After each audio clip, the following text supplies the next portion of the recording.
Isa pang sampal, halikan kita.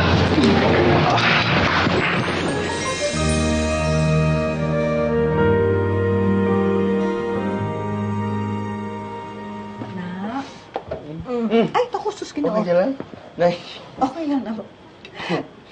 Break ka muna dyan sa pag-aaral mo, tapos kumain ka na muna nitong kalamay, yan. Sige, Nay. Salamat. Sarap yan. Tsaka yan, juice. Teka muna, may napansin ako sa'yo, anak. Bakit parang napansin ko pagpasok ko kanina, nakangiti ka? Ano ba iniisip mo? Hindi, Nay, kasi si Puloy may ginawang nakakatawa kanina sa klase. Naalala ko na. Sigurado ka si Puloy? Baka naman babae, ha? Hindi, Nay, wala. Pag-aaral lang inaatupag ko. Usipan. Pag-aaral mo, inaatupag mo, ha? Promise mo yan sa akin, Oo. ha? Sige, alis muna ako. Labas na ako. Sige, Nay.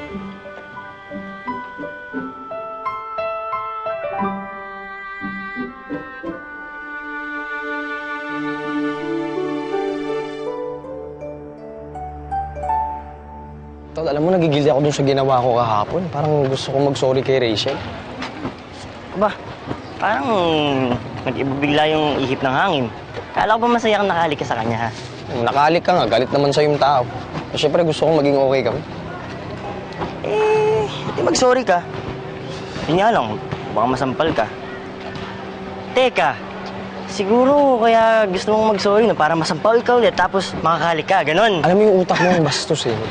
Siyempre, gusto ko maging okay kami. Ayokong magalit na sa akin para, alam mo na, pag okay na. Di ba pwede bawal na. sa kanya yung sa nanay mo yung pagsusota? Hindi naman niya malalaman. Tsaka di naman makakasira sa pag-aaral ko yun. May inspire pa nga ako lalo. Tol, isaw. Paano naman pwede mo ako libre? Ano naman? Sige na, pamasahin na lang itong pera ko eh. Tropa mo ako, di ba? Ako din eh. Sige na. Bili ka na. Sige. Dalawa lang sa akin. Dali, Tapos ako. isang dugo. Ha? Sige. Ate, ilan sa'yo? Dalawang isaw, isang Isa lang dugo. po sa kanya, tapos dalawa sa akin.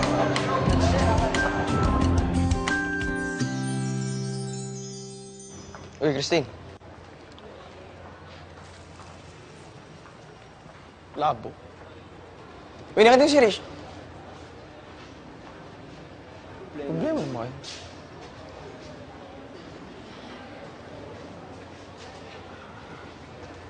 Ano meron?